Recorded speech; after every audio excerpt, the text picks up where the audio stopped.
Dans chaque recoin de notre monde, sous le sable des déserts et au fond des océans, reposent des questions qui refusent de se taire. Sous des couches de poussière et des siècles d'oubli, gisent des ruines, des artefacts et des murmures.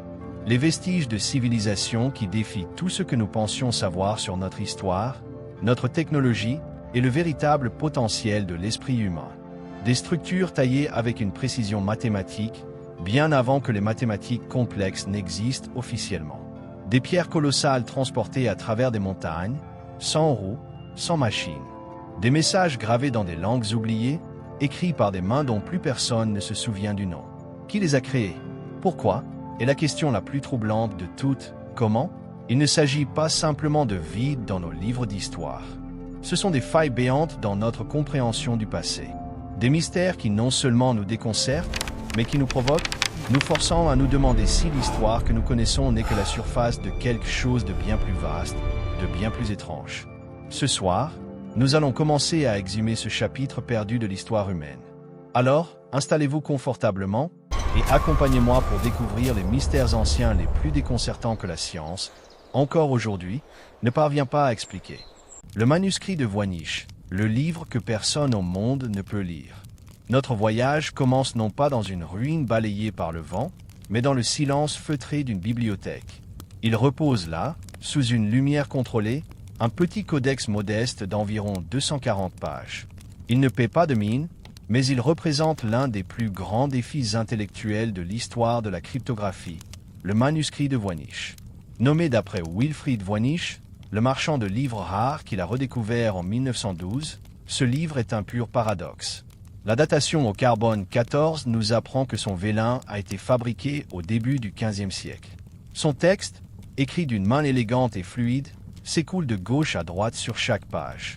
Des illustrations complexes et colorées de plantes inconnues, de diagrammes astrologiques, de constellations bizarres et de figures humaines nues se baignant dans des liquides étranges l'accompagnent. Tout y semble intentionnel, organisé, méthodique. Il n'y a qu'un seul problème, un problème de taille. Personne, absolument personne, ne peut le lire. L'alphabet, composé de 20 à 30 glyphes distincts, ne correspond à aucune langue connue, ancienne ou moderne. Pendant plus d'un siècle, les plus grands esprits se sont penchés sur ces pages. Des cryptographes militaires qui ont brisé les codes de la Seconde Guerre mondiale, des linguistes chevronnés, des historiens, des botanistes et même les intelligences artificielles les plus puissantes d'aujourd'hui. Tous ont échoué. L'analyse statistique du texte révèle pourtant des schémas qui sont tout sauf aléatoires. La fréquence des lettres, la longueur des mots, l'entropie du langage, tout suggère une langue naturelle authentique. Certains mots se répètent à côté de certaines illustrations, comme s'ils étaient des légendes. Mais alors, quelle est cette langue? Les théories abondent, chacune plus fascinante que la précédente. Certains pensent qu'il s'agit d'un chiffre de substitution incroyablement complexe, une langue existante, peut-être une forme de proto-roman ou une langue d'Asie centrale, rendue méconnaissable. Mais aucun chiffre n'a jamais résisté à une telle analyse pendant si longtemps. D'autres suggèrent qu'il s'agit d'une langue artificielle, inventée de toutes pièces, comme l'espéranto, mais des siècles plus tôt. Si c'est le cas, qui en était l'auteur et dans quel but? Pourrait-il s'agir d'un herbier alchimique décrivant des plantes aux propriétés mystiques? Les botanistes sont formels. La grande majorité des plantes illustrées n'existent pas sur Terre. Sont-elles des espèces éteintes ou le fruit de l'imagination pure? La section astronomique, avec ses constellations qui ne correspondent à aucune vue depuis la Terre, est encore plus déroutante. Et puis, il y a l'hypothèse la plus simple et la plus frustrante, le canular. Un faux élaboré, créé au Moyen Âge pour tromper un riche collectionneur. Mais cette théorie se heurte à un obstacle majeur, la complexité et la cohérence interne du texte. Créer un faux aussi parfait, qui imite si bien les lois linguistiques, aurait demandé un travail et un génie qui dépassent l'entendement pour une simple escroquerie. Certains chercheurs ont même suggéré que le manuscrit pourrait être l'œuvre d'un esprit visionnaire, peut-être un mystique qui a reçu ces informations lors d'une transe, ou même, dans les théories les plus extrêmes, un document d'origine non humaine, un compendium de savoir extraterrestre. Le manuscrit de Voynich reste donc une anomalie silencieuse dans notre histoire. Est-il une fenêtre sur un savoir perdu, une blague complexe qui a traversé les siècles, ou le testament silencieux d'un esprit solitaire et visionnaire? La clé reste perdue, et ces pages continuent de nous fixer, gardant leur secret avec une obstination de papier et d'encre. Le mécanisme d'Anticythère, l'ordinateur de la Grèce antique. Des mystères de l'encre et du parchemin, nous plongeons maintenant dans les profondeurs de la mer Égée. En 1901, des pêcheurs d'éponges grecs, cherchant un abri contre une tempête, découvrent une épave romaine près de l'île d'Anticythère. Parmi les statues de marbre et de bronze corrodées, ils remontent un objet étrange, une masse de bronze calcifié de la taille d'une boîte à chaussures, que l'on prend d'abord pour un rocher sans importance. Il faudra des décennies pour que la technologie nous permette de regarder à l'intérieur. Et ce que nous avons trouvé a brisé notre perception du monde antique. Cet objet, connu sous le nom de mécanisme d'Anticythère, est sans doute l'artefact technologique le plus avancé et le plus anachronique jamais découvert. Les analyses par rayons X et tomodensitométrie ont révélé un système interne d'une complexité à couper le souffle. Plus de 30 trous dentés en bronze, des engrenages différentiels, des cadrans et des pointeurs, tous interconnectés avec une précision d'horloger suisse. Sa fonction, prédire avec une exactitude stupéfiante les positions du Soleil, de la Lune et des 5 planètes connues à l'époque, Mercure, Vénus, Mars, Jupiter et Saturne. Il pouvait calculer les phases de la Lune, prédire les éclipses solaires et lunaires, et même indiquer la date des Jeux olympiques et d'autres Jeux panhelléniques. C'était, en substance, un ordinateur analogique, un calculateur astronomique complexe. Le problème est que, selon nos livres d'histoire, une telle technologie n'aurait pas dû exister. La conception d'engrenages aussi sophistiqués, en particulier l'engrenage différentiel, n'est réapparue en Europe que plus de 1400 ans plus tard, dans les horloges astronomiques des cathédrales du XIVe siècle, qui, dans la Grèce du IIe siècle avant Jésus-Christ, possédaient les connaissances mathématiques et l'expertise mécanique pour concevoir et construire une telle machine. Cicéron mentionne bien une sphère mécanique construite par Archimède qui modélisait le système solaire, mais cela a longtemps été considéré comme une simple figure de style. Le mécanisme d'Anticythère prouve que ce n'était pas une légende. Il représente un saut technologique qui semble sortir de nulle part. Nous n'avons trouvé aucun prédécesseur, aucun texte décrivant sa fabrication, aucune autre machine de complexité similaire de cette époque. C'est comme si l'on découvrait un smartphone dans une tombe médiévale. Les inscriptions fragmentaires sur le mécanisme nous donnent des indices, des noms de mois, des termes astronomiques, mais pas le nom de son créateur. Comment ont-ils pu miniaturiser le cosmos dans une boîte en bronze? Comment ont-ils compris et modélisé les cycles complexes et irréguliers de la Lune, connus sous le nom de cycle de Saros et de Méton, avec une telle précision? La science conventionnelle nous dit qu'il s'agit du sommet d'une tradition technologique perdue, un héritage d'ingénieurs dont toutes les autres œuvres ont disparu, peut-être fondues pour leur métal ou perdues dans des incendies comme celui de la bibliothèque d'Alexandrie. Mais cela ne fait qu'approfondir le mystère. Une tradition aussi avancée aurait-elle pu n'exister que pour un seul objet, sans laisser d'autres traces? Certains osent se demander si ce savoir n'était pas un héritage, le dernier vestige d'une connaissance bien plus ancienne qui a été perdue dans un cataclysme oublié.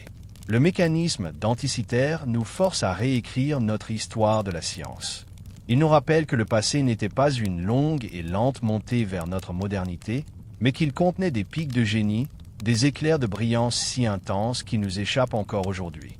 Quelle autre connaissance, quelle autre technologie gît encore au fond de l'océan, attendant de remettre en question tout ce que nous croyons savoir?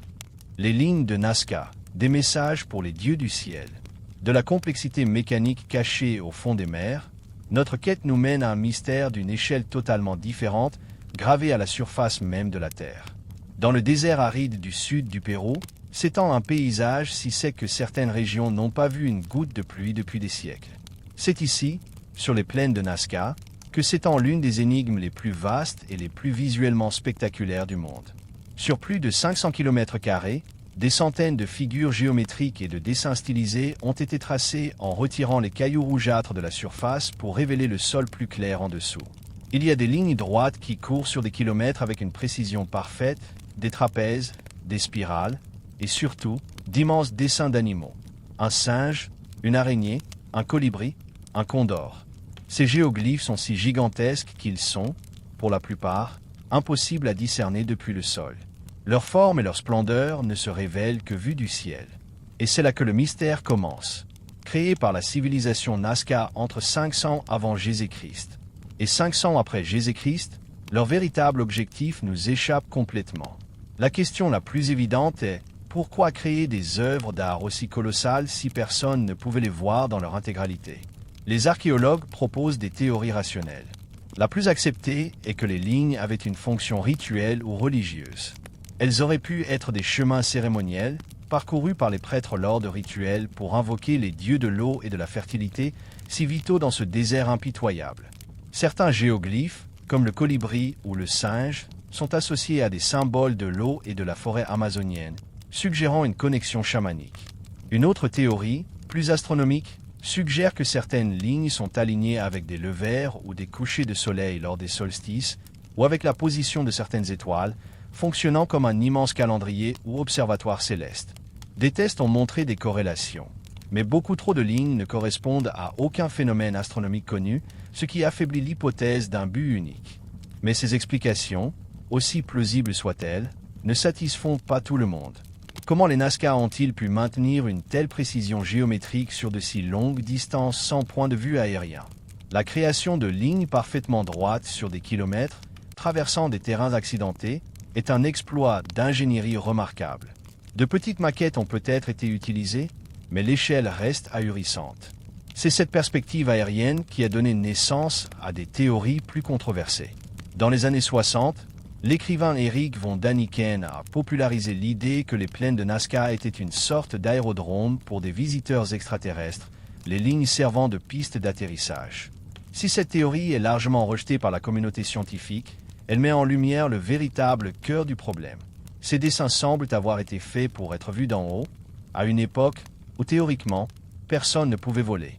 Cette énigme a poussé certains chercheurs à explorer des hypothèses ingénieuses. Aurait-il pu maîtriser une forme de vol primitif? L'idée de montgolfière construite avec les textiles sophistiqués des Nazca et la laine d'alpaga a été proposée.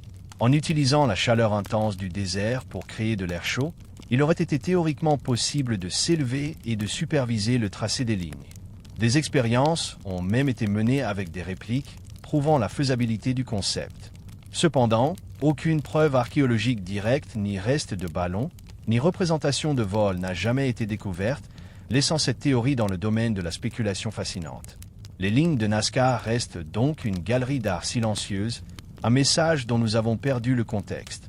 Étaient-elles des prières dessinées sur le sol, des cartes astronomiques, des chemins spirituels, ou quelque chose de complètement différent, une communication destinée à des êtres que nous ne pouvons qu'imaginer?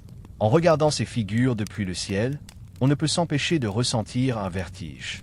Le vertige de se tenir devant un message millénaire dont le sens, peut-être, flotte encore, juste hors de notre portée, quelque part dans le silence du ciel péruvien. Göbekli Tepe, le temple qui précède l'histoire. Alors que les lignes de Nazca nous interrogent sur le pourquoi, un autre site, découvert récemment, nous force à réécrire le quand et le comment de la civilisation humaine. Pendant des décennies, nous avons appris une histoire simple. Les humains étaient d'abord des chasseurs-cueilleurs nomades. Puis, ils ont inventé l'agriculture, se sont sédentarisés, ont fondé des villages, puis des villes, et enfin, avec la sécurité et les surplus de nourriture, ils ont eu le loisir de développer la religion organisée et de construire des temples monumentaux. Cette chronologie, qui semblait si logique, a été pulvérisée par la découverte d'un site dans le sud-est de la Turquie.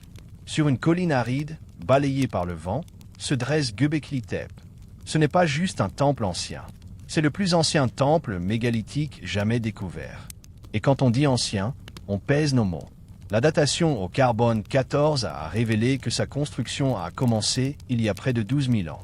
C'est 6 000 ans avant Stonehenge, 7 000 ans avant les premières pyramides d'Égypte. C'est une époque si reculée qu'elle précède l'invention de la poterie, de l'écriture et même de l'agriculture. Les gens qui ont bâti Göbekli Tepe étaient, selon notre compréhension, des chasseurs-cueilleurs de l'âge de pierre. Et pourtant, ce qu'ils ont accompli défie l'imagination. Le site est composé d'une vingtaine d'enceintes circulaires, dont seules quelques-unes ont été fouillées. Au centre de chacune se dressent deux immenses piliers en forme de T, pesant jusqu'à 15 tonnes et mesurant plus de 5 mètres de haut. Ces monolithes sont entourés de piliers plus petits, tous sculptés avec une finesse artistique remarquable. On y voit des bas-reliefs d'animaux, des renards, des serpents, des sangliers, des grues, des lions. Ce ne sont pas des scènes de chasse, mais des représentations symboliques, stylisées, d'un monde spirituel complexe. Comment des groupes nomades, sans outils métalliques, ils n'avaient que des outils en silex, sans animaux de trait, ont-ils pu extraire, transporter sur des centaines de mètres et ériger des piliers de plusieurs tonnes avec une telle précision? La construction d'un tel site aurait nécessité une organisation sociale, une main-d'œuvre coordonnée et une planification à long terme que l'on croyait impossible pour des sociétés pré-agricoles. Göbekli Tepe inverse la causalité de l'histoire. Il semble que ce ne soit pas l'agriculture qui a permis la construction de temples, mais peut-être le besoin de se rassembler pour construire un temple qui a poussé les humains à inventer l'agriculture. Les archéologues pensent que des groupes de chasseurs de toute la région se rassemblaient périodiquement sur cette colline sacrée pour des rituels. Pour nourrir ces centaines de travailleurs, il aurait fallu une source de nourriture stable, ce qui aurait pu catalyser la domestication des céréales sauvages qui poussaient abondamment dans la région. La religion n'aurait donc pas été une conséquence de la sédentarisation, mais sa cause première. C'est une révolution dans notre compréhension de la préhistoire. Mais le mystère le plus profond est peut-être sa fin. Après environ 2 millénaires d'utilisation, vers 8000 avant Jésus-Christ, Göbekli Tepe a été délibérément et méticuleusement enterré. Ses créateurs ont passé des siècles à le recouvrir entièrement de terre, créant la colline artificielle sous laquelle il a été préservé pendant 10 000 ans. Pourquoi un peuple consacrerait-il une énergie si colossale à construire un lieu sacré, pour ensuite l'ensevelir volontairement? Était-ce pour le protéger d'une catastrophe imminente ou d'un ennemi? Était-ce un acte rituel, une façon de mettre à mort le temple lorsque sa fonction était terminée ou que ses dieux avaient changé? Ou, comme le suggèrent des théories plus étranges, cherchait-il à sceller quelque chose à l'intérieur, à cacher une connaissance ou un pouvoir qui était devenu trop dangereux? Nous n'avons aucune trace écrite, aucun indice pour nous guider. Göbekli Tepe est comme une cathédrale surgie du néant de l'âge de pierre. Il nous parle d'une humanité bien plus complexe, plus organisée et plus spirituellement développée que nous ne l'avions jamais imaginé. Il est le point zéro de l'architecture monumentale, et nous commençons à peine à écouter les histoires que ces pierres silencieuses ont à nous raconter. La grande pyramide de Gizeh, l'énigme de la précision impossible. De la naissance de l'architecture monumentale, nous voyageons plusieurs millénaires en avant, vers un monument que tout le monde connaît, mais que personne ne comprend vraiment. La grande pyramide de Gizeh, la dernière des 7 merveilles du monde antique encore debout, elle est un testament à la puissance et à l'ingéniosité de l'Égypte ancienne. Officiellement, elle est le tombeau du pharaon Khéops, construit aux alentours de 2560 avant Jésus-Christ. Voilà pour la version simple. Mais lorsque l'on se penche sur les détails de sa construction, la simplicité s'efface pour laisser place à un abîme de questions sans réponse. Commençons par les chiffres, car ils sont vertigineux. La pyramide est composée d'environ 2,3 millions de blocs de pierre, pesant en moyenne 2,5 tonnes chacun, certains blocs de granit dans la chambre du roi pesant jusqu'à 80 tonnes. Ces 80 tonnes de granit ont été extraites d'une carrière à Aswan, à plus de 800 km de distance, puis transportées et hissées à une hauteur de 60 mètres. Comment? La théorie la plus répandue parle de rampes gigantesques. Mais la physique et la logistique d'une telle rampe sont un cauchemar. Une rampe externe droite, pour atteindre le sommet avec une pente praticable, aurait dû mesurer plus de 1,5 km de long et aurait nécessité un volume de matériaux presque aussi grand que la pyramide elle-même. D'autres théories parlent de rampes en spirale ou de rampes internes, mais aucune preuve concluante n'a été trouvée. La logistique de déplacer et de placer un bloc toutes les quelques minutes, 24 heures sur 24, pendant 20 ans, dépasse l'entendement. Mais la logistique n'est qu'une partie du mystère. La précision est encore plus déroutante. La base de la pyramide forme un carré presque parfait de 230 mètres de côté, avec une erreur de moins de 15 cm. Ces 4 côtés sont orientés vers les 4 points cardinaux avec une précision stupéfiante, une erreur de moins de 3 minutes d'arc, une précision que nous n'avons retrouvée qu'à l'ère du télescope et du compas moderne. Comment ont-ils atteint une telle perfection avec des outils aussi rudimentaires que des cordes, des équerres en bois et l'observation des étoiles?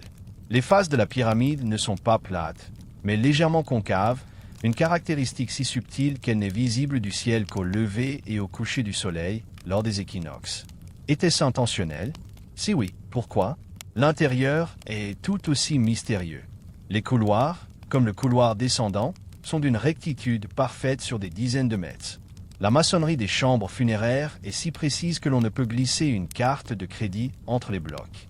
Et puis, il y a les conduits d'aération de la chambre du roi et de la reine. Ces conduits étroits, qui ne mènent pas à l'extérieur pour la plupart, sont alignés avec une précision astronomique sur certaines étoiles, comme Orion et Sirius, qui avaient une importance capitale dans la religion égyptienne.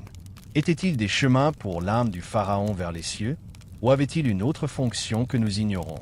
Récemment, la technologie de la muographie, détection de particules cosmiques, a révélé l'existence d'un vide immense, aussi grand qu'un avion de ligne, au-dessus de la grande galerie, une chambre secrète dont nous ignorons tout.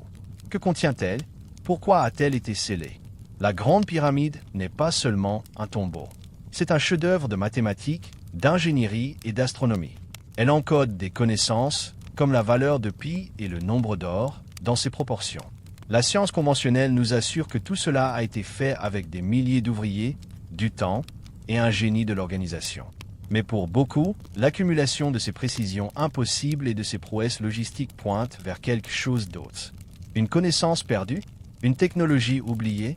La pyramide reste là, massive et silencieuse, défiant nos certitudes et gardant ses secrets, pas seulement ceux d'un pharaon, mais peut-être ceux d'une science que nous commençons à peine à redécouvrir. La disparition de la civilisation de la vallée de l'Indus. Les mystères ne résident pas toujours dans ce que les anciens ont construit, mais parfois dans leur silence soudain. Pendant des millénaires, l'Égypte et la Mésopotamie ont été considérés comme les seuls berceaux de la civilisation. Mais au début du XXe siècle, la découverte des ruines de Mohenjo-Daro et Harappa, dans ce qui est aujourd'hui le Pakistan et l'Inde, a révélé une troisième grande civilisation de l'âge du bronze, la civilisation de la vallée de l'Indus. Et elle était, à bien des égards, la plus avancée et la plus énigmatique de toutes. À son apogée, vers 2500 avant Jésus-Christ, elle s'étendait sur plus d'1 million de kilomètres carrés, plus que l'Égypte et la Mésopotamie réunies. Ces villes, comme Mohenjo-Daro, étaient des merveilles d'urbanisme. Elles étaient construites sur des grilles planifiées, avec des maisons en briques cuites de taille standardisée, des systèmes d'égouts et de gestion de l'eau plus sophistiqués que ceux de nombreuses régions d'Europe jusqu'à l'époque romaine. Ils avaient des bains publics, des greniers à grains massifs et un commerce florissant qui s'étendait jusqu'au golfe Persique. C'était une société incroyablement organisée, propre, semble-t-il, remarquablement égalitaire. Contrairement aux Égyptiens et aux Mésopotamiens, nous n'avons trouvé aucun palais monumental, aucun temple grandiose dédié à des dieux ou à des rois divinisés. Il n'y a presque aucune représentation de la guerre, aucune preuve d'une armée permanente. Leurs dirigeants semblent avoir gouverné par le commerce et la religion plutôt que par la force. Mais le plus grand mystère de la civilisation de l'Indus est double. Nous ne pouvons pas lire leur écriture, et nous ne savons pas pourquoi ils ont disparu. Leur système d'écriture, composé de plus de 400 symboles uniques, a été retrouvé sur des milliers de petits sceaux en stéatite. Mais les inscriptions sont trop courtes pour être déchiffrées sans une pierre de rosette. Nous ne connaissons pas le nom de leur roi, de leur dieu, ni même le nom qu'ils se donnaient. Ils sont la plus grande civilisation anonyme de l'histoire. Puis, vers 1900 avant Jésus-Christ, après des siècles de stabilité et de prospérité, tout s'est effondré. Les villes ont été progressivement abandonnées. La qualité de la construction a diminué. L'écriture a disparu. En quelques siècles, cette vaste et brillante civilisation a tout simplement cessé d'exister, sa mémoire s'effaçant jusqu'à sa redécouverte accidentelle. Que s'est-il passé? La théorie la plus ancienne, celle d'une invasion par des tribus aryennes, a été largement discréditée faute de preuves archéologiques de bataille ou de destruction massive. L'hypothèse la plus probable aujourd'hui est liée au changement climatique. La civilisation de l'Indus dépendait des pluies de la mousson pour son agriculture. Des études paléoclimatiques suggèrent qu'un affaiblissement et un déplacement des moussons sur plusieurs siècles ont pu provoquer des sécheresses prolongées, asséchant les rivières qui étaient l'artère vitale de la région. Cela aurait entraîné l'effondrement de l'agriculture, la famine et une migration massive des populations vers des régions plus humides à l'est, où leur culture se serait diluée et transformée. D'autres théories évoquent des tremblements de terre qui auraient pu détourner le cours des fleuves ou des épidémies dévastatrices. Il est probable qu'une combinaison de ces facteurs soit responsable, mais l'ampleur et la rapidité de l'effondrement restent stupéfiantes. Comment une société si vaste, Si bien organisée et si résiliente, pendant des siècles a-t-elle pu s'évanouir si complètement, sans laisser derrière elle de récit de sa propre fin? Le silence de la vallée de l'Indus est un avertissement puissant. Il nous rappelle que même les civilisations les plus sophistiquées sont fragiles, à la merci de forces qui les dépassent. Et il nous laisse avec cette question lancinante. Sans leur écriture, saurons-nous jamais vraiment qui ils étaient et ce qui leur est réellement arrivé? La batterie de Bagdad, de l'électricité il y a 2000 ans? Parfois, les plus grands mystères ne sont pas des monuments colossaux, mais de petits objets modestes qui n'ont l'air de rien. En 1936, lors de fouilles près de Bagdad, en Irak, l'archéologue allemand Wilhelm König découvre une collection d'artefacts de l'époque parthe, datant d'environ 200 avant Jésus-Christ. Parmi eux se trouve un objet particulièrement étrange. Un pot en terre cuite de 13 cm de haut, scellé avec un bouchon de bitume. À travers le bitume passe une tige de fer, entourée d'un cylindre de cuivre. Le cylindre et la tige sont isolés l'un de l'autre, et le pot ne montre aucune trace d'avoir contenu autre chose qu'une substance acide, aujourd'hui disparue. König, observant cette configuration, a une intuition fulgurante. Cet objet ressemble de manière troublante à une pile électrique rudimentaire. Il l'a surnommée la batterie de Bagdad. La théorie est simple. Si l'on remplit le pot avec un électrolyte, comme du jus de raisin, du vinaigre ou de l'eau salée, tous disponibles à l'époque, l'interaction chimique entre le cuivre et le fer produit une tension électrique, un petit courant continu d'environ 1 volt. Des répliques modernes ont prouvé que cela fonctionnait parfaitement. La question n'est donc pas de savoir si l'objet pouvait produire de l'électricité, mais s'il a été conçu pour le faire. Si c'est le cas, cela bouleverse notre histoire de la technologie. La découverte de l'électricité est officiellement attribuée à Alessandro Volta en 1800 avec l'invention de la pile voltaïque. La batterie de Bagdad suggère que le principe de la pile électrochimique aurait pu être connu 2000 ans plus tôt. Mais pourquoi faire? Un courant de 1 volt est très faible. Il ne peut pas allumer une ampoule ou alimenter un appareil. L'une des théories les plus populaires et les plus scientifiquement plausibles est celle de la galvanoplastie. Un petit courant électrique peut être utilisé pour déposer une fine couche de métal précieux, comme l'or ou l'argent, sur un autre objet métallique.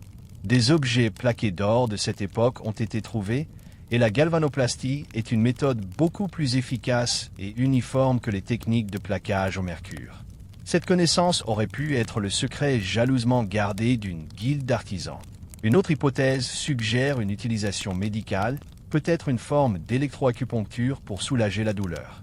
Ou encore, l'utilisation la plus intrigante, le rituel. Les prêtres auraient pu connecter plusieurs de ces batteries en série pour créer une tension plus élevée et les relier à une statue métallique. L'initié qui toucherait la statue recevrait alors une petite décharge électrique, une sensation qu'il interpréterait comme la puissance du dieu. Bien sûr, la communauté scientifique reste sceptique. Les archéologues traditionnels soutiennent que l'objet n'est rien de plus qu'un récipient pour stocker des parchemins sacrés. Mais cette théorie n'explique pas la complexité de l'objet, ni l'absence de tout résidu de parchemin. La batterie de Bagdad est un artefact hors contexte. Il nous murmure la possibilité d'un savoir technologique oublié, d'une étincelle de génie qui a brillé dans l'obscurité avant que le monde ne soit prêt à la comprendre. Les sphères de pierre du Costa Rica, la perfection sculpturale d'une culture perdue. Pour notre dernier mystère, nous nous rendons dans les jungles denses du Costa Rica, où un puzzle d'une perfection géométrique presque surnaturelle a été découvert. Disséminées dans le delta du Diki, plus de 300 sphères de pierre, où Las Bolas parsèment le paysage. Elles varient en taille, de quelques centimètres de diamètre à plus de 2,5 mètres, la plus grande pesant plus de 16 tonnes. Ce qui les rend si extraordinaires, c'est leur forme. Beaucoup d'entre elles sont presque parfaitement sphériques, avec une précision telle que leur fabrication reste un mystère. Sculptées dans du gabbro, une roche volcanique extrêmement dure, leur création aurait nécessité une habileté, une patience et une connaissance de la géométrie tout à fait remarquables. Elles ont été fabriquées par une culture précolombienne aujourd'hui disparue, la culture Diki, entre 600 et 1500 après Jésus-Christ. Cette culture n'a laissé aucune trace écrite. Comment ont-ils fait? La théorie la plus acceptée est qu'ils ont commencé avec des blocs de roches massifs, qu'ils ont méticuleusement martelé et poli la surface pendant des années, peut-être en utilisant du sable comme abrasif. C'est plausible, mais cela n'explique pas le degré de perfection atteint sur les plus grandes sphères. Mais le comment n'est que la moitié de l'énigme. Le pourquoi est encore plus obscur. Lorsque les sphères ont été découvertes dans les années 1930, beaucoup ont été déplacées. Certaines étaient disposées en ligne ou en triangle, suggérant des alignements astronomiques. D'autres semblaient marquer l'entrée de résidences importantes.